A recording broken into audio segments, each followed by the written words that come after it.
Shalom teman-teman Koremi AYC GKMI Salatiga yang dikasih Tuhan. Puji Tuhan kita boleh berjumpa kembali di virtual fellowship hari ini. Untuk itu mari kita satukan hati dan pikiran kita. Kita mau memuji, menyembah, dan mendengarkan firman Tuhan. Virus yang paling berbahaya adalah ketakutan. Lebih berbahaya dari virus penyakit manapun.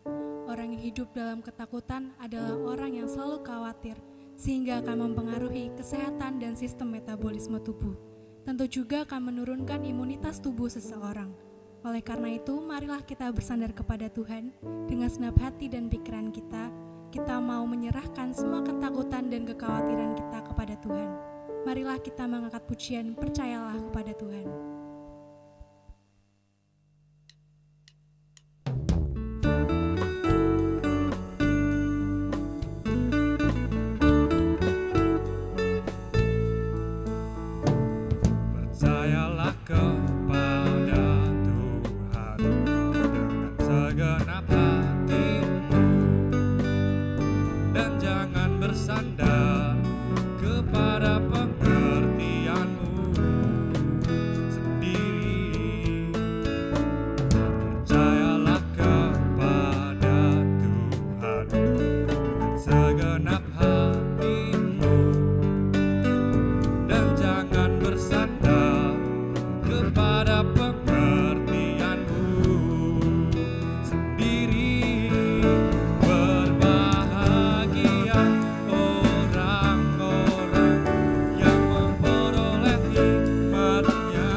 Sebelum kita melanjutkan virtual fellowship hari ini, mari kita bersatu dalam doa. Kita berdoa. Ya Tuhan, terima kasih atas berkat-Mu di hari ini, kalau kami boleh berkumpul kembali untuk berjumpa di virtual fellowship hari ini. Kiranya Engkau berkati ibadah ini dari awal, pertengahan hingga akhirnya. Hanya di dalam nama-Mu kami telah berdoa dan mengucap syukur. Haleluya, amin. Sebentar lagi kita akan mendengarkan firman Tuhan. Kiranya firman yang akan kita dengarkan boleh kita terapkan dalam kehidupan kita hari lepas hari. Sebagai lagu pengantar firman, kita mau mengangkat pujian doa mengubah segala sesuatu.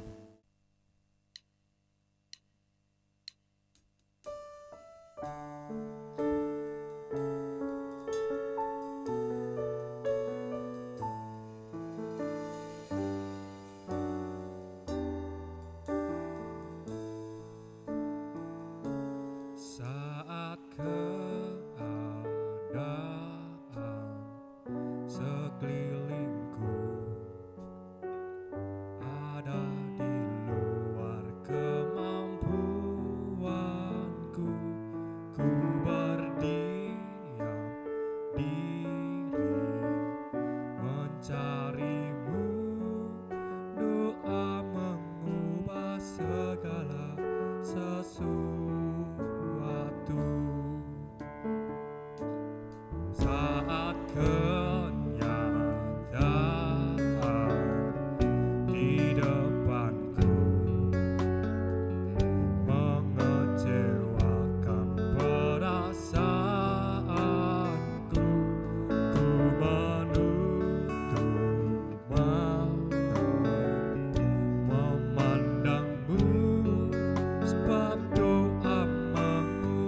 segala sesuatu.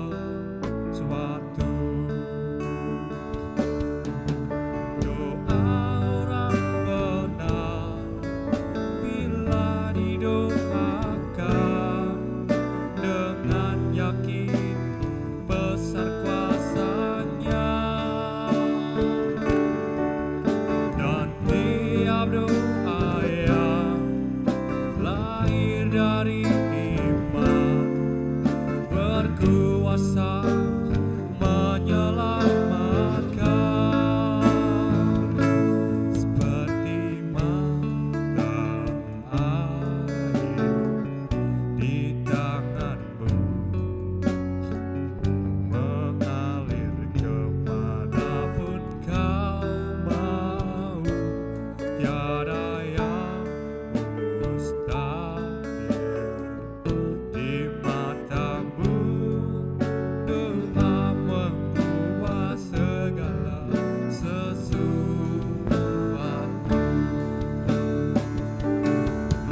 Doa orang benar bila didoakan dengan yakin besar kuasa-Nya, dan tiap doa yang lahir dari iman berkuasa menyelamatkan, seperti mata air di tanganmu, mengalir kemanapun kau mau.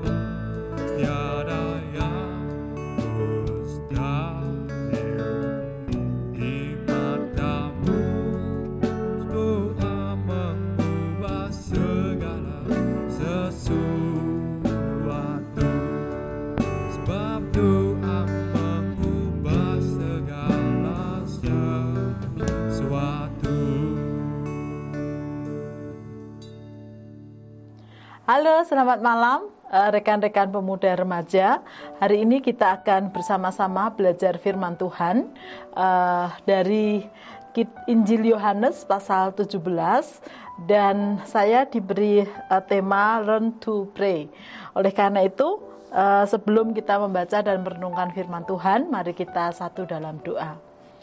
Tuhan, kami bersyukur karena kami memiliki Allah yang begitu baik atas hidup kami dan Allah yang selalu mau dekat dengan kami. Oleh karena itu Tuhan, jika sebentar kami akan belajar firman-Mu, kiranya Tuhan menolong masing-masing kami. Di dalam nama Tuhan Yesus kami berdoa. Amin. Saya akan membacakan firman Tuhan dari Injil Yohanes pasal 17 ayat 9 sampai 11, lalu dilanjut ayat 20 sampai 23. Demikian firman Tuhan. Aku berdoa untuk mereka, bukan untuk dunia aku berdoa, tetapi untuk mereka yang telah Engkau berikan kepadaku, sebab mereka adalah milik-Mu, dan segala milikku adalah milik-Mu, dan milik-Mu adalah milikku, dan aku telah dipermuliakan di dalam mereka. Dan aku tidak ada lagi di dalam dunia, tetapi mereka masih ada di dalam dunia. Dan aku datang kepadamu, ya Bapa yang kudus, peliharalah mereka dalam namamu, yaitu namamu yang telah Engkau berikan kepadaku, supaya mereka menjadi satu sama seperti kita. Lalu ayat 20 sampai ayat yang ke-23, demikian firman Tuhan.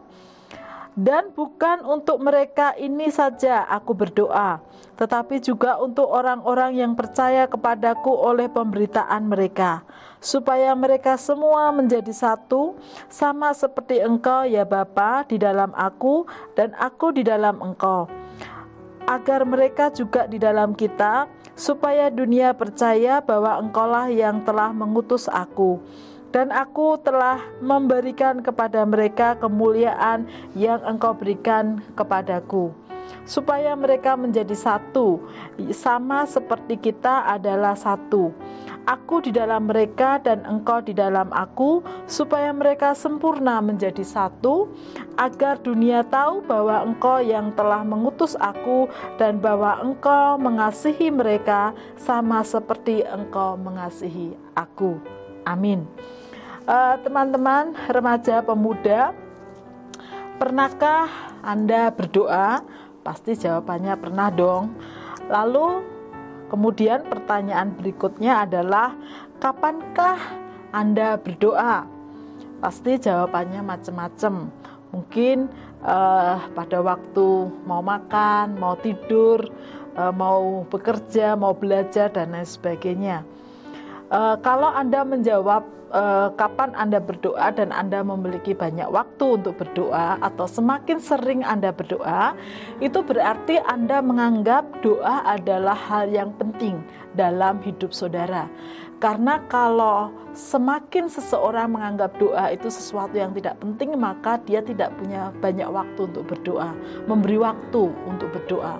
Tetapi semakin kita menganggap doa adalah sesuatu yang penting, maka kita akan memberikan banyak waktu untuk berdoa setiap harinya.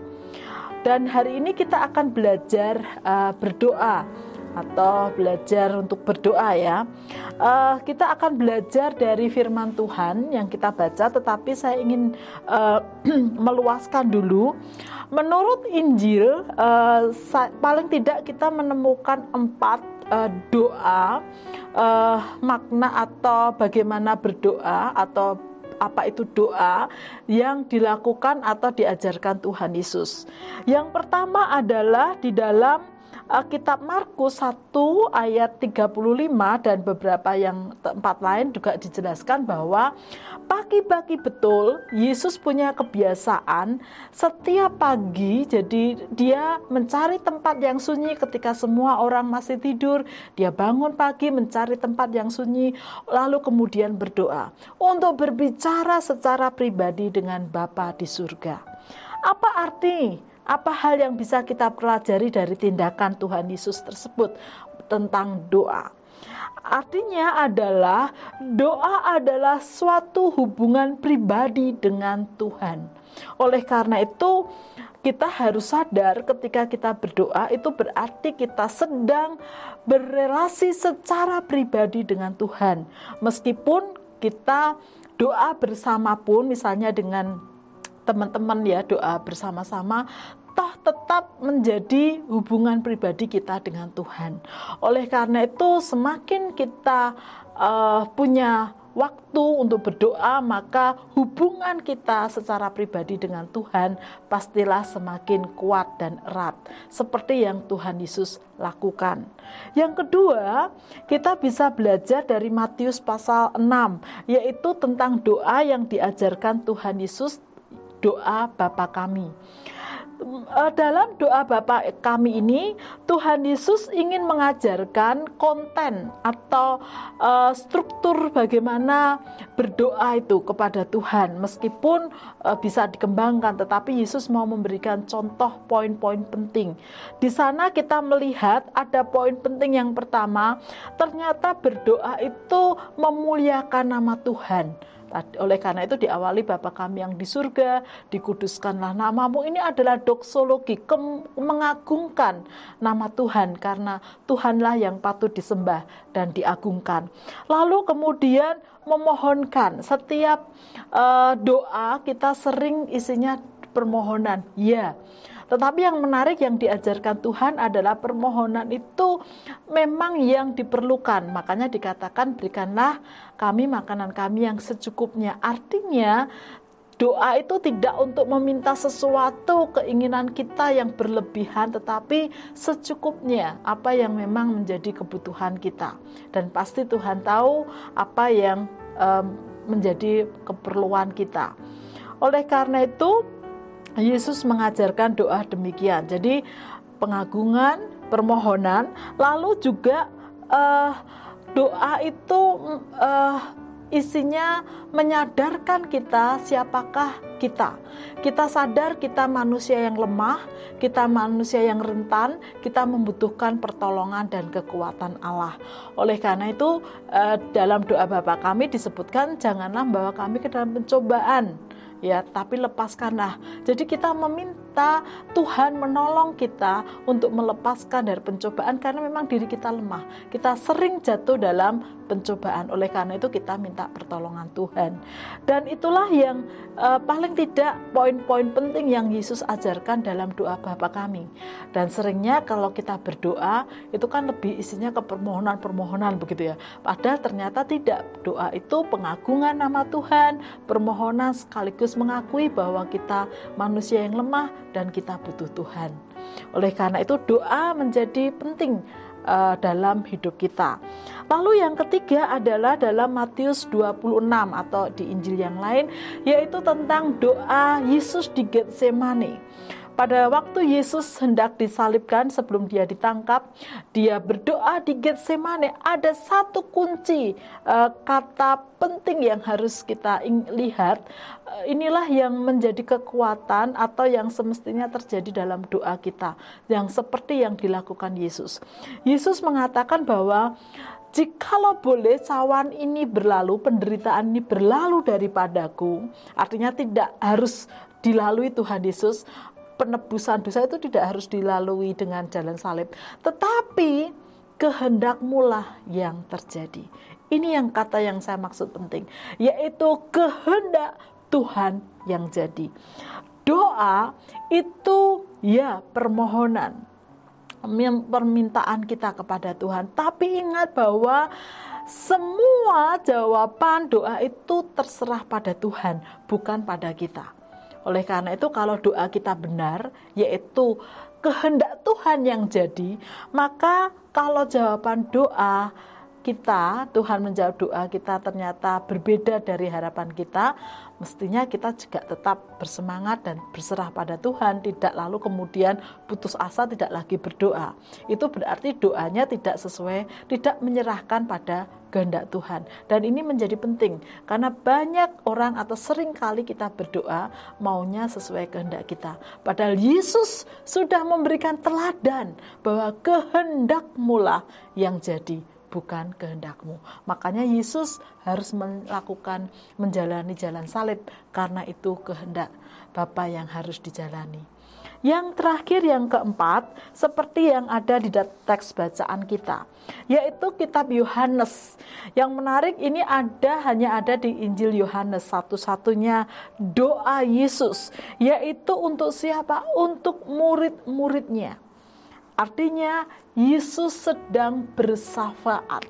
Yesus tidak sedang berdoa untuk dirinya atau permohonan untuk kepentingannya, tetapi untuk murid-muridnya, bahkan untuk setiap orang yang sudah percaya kepadanya oleh pemberitaan Injil.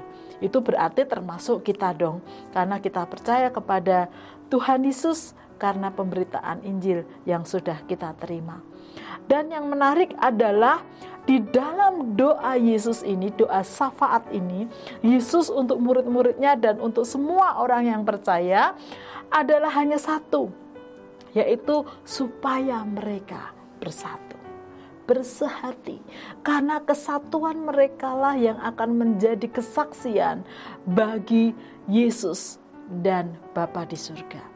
Oleh karena itu betapa pentingnya kesatuan umat Tuhan. Kalau orang Kristen tidak bisa bersatu, itu berarti syafaat Yesus jauh dari jawaban. Oleh karena itu ketika kita mau bersehati, kita mau bersatu sebagai umat Tuhan, disitulah jawaban atas doa Yesus terjadi. Oleh karena itu Yesus menaikkan syafaat secara khusus, karena memang kesatuan umat Tuhan itu tidak gampang. Umat Tuhan lebih sering terpecah belah.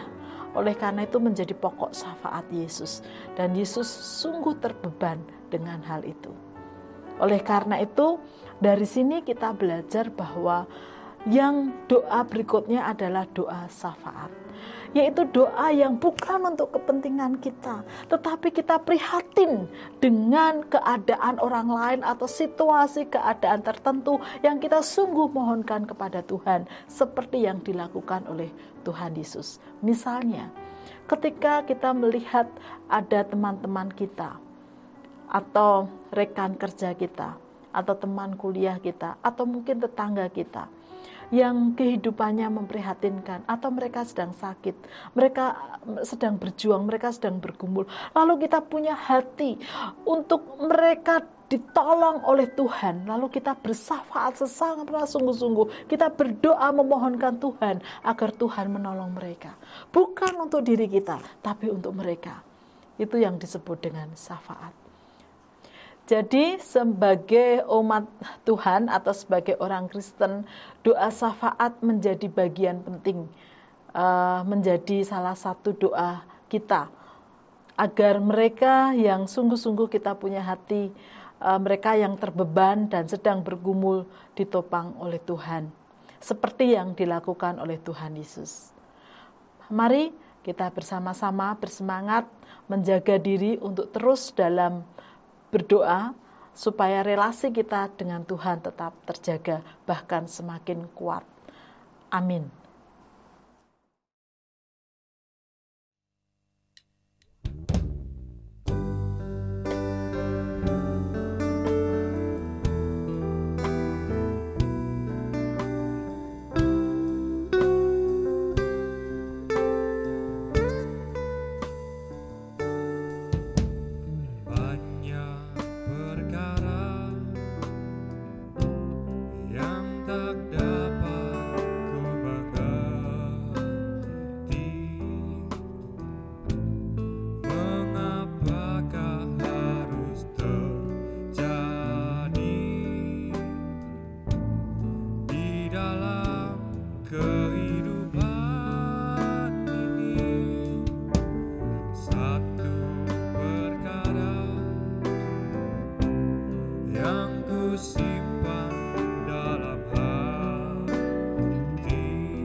Mari kita bersama-sama menaikkan doa syafaat kita. Kita berdoa. Tuhan Yesus, kami berdoa secara khusus untuk remaja pemuda yang sudah menyelesaikan studi sehingga mereka boleh naik ke jenjang yang lebih tinggi, atau mereka yang sudah lulus. Kiranya mereka boleh terus bersemangat untuk belajar meskipun dengan cara yang berbeda untuk sementara waktu, yaitu melalui daring. Tuhan berikan kepada mereka semangat dan sukacita dalam melakukannya, dan mereka terus berjuang memberi yang terbaik dalam studi mereka, sehingga mereka boleh sungguh-sungguh merasakan kekuatan Tuhan atas studi mereka.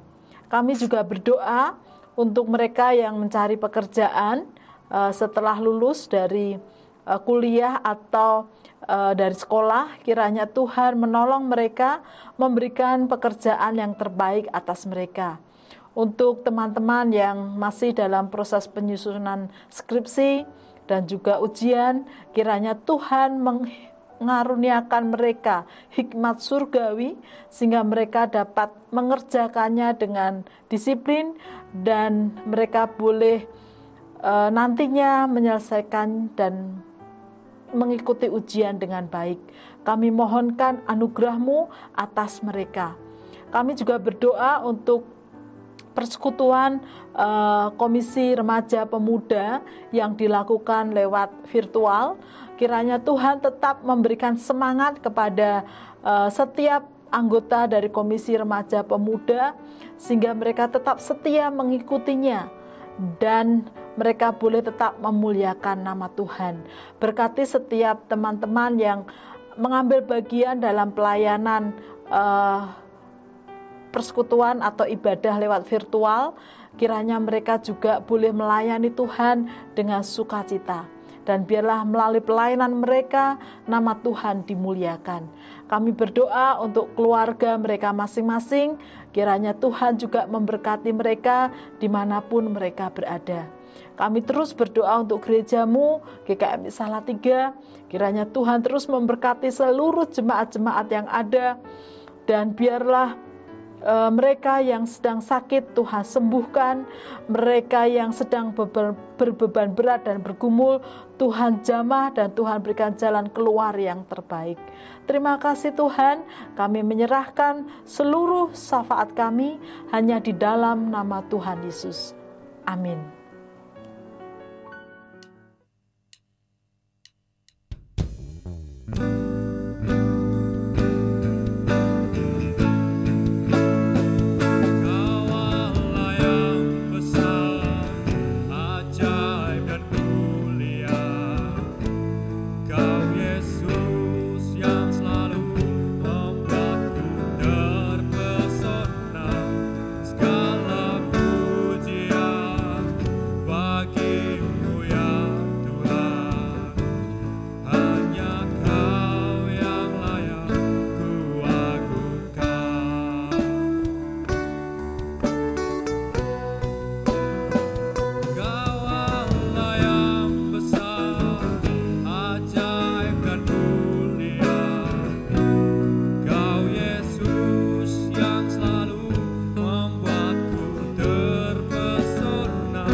Puji syukur kita telah mengikuti virtual fellowship hari ini.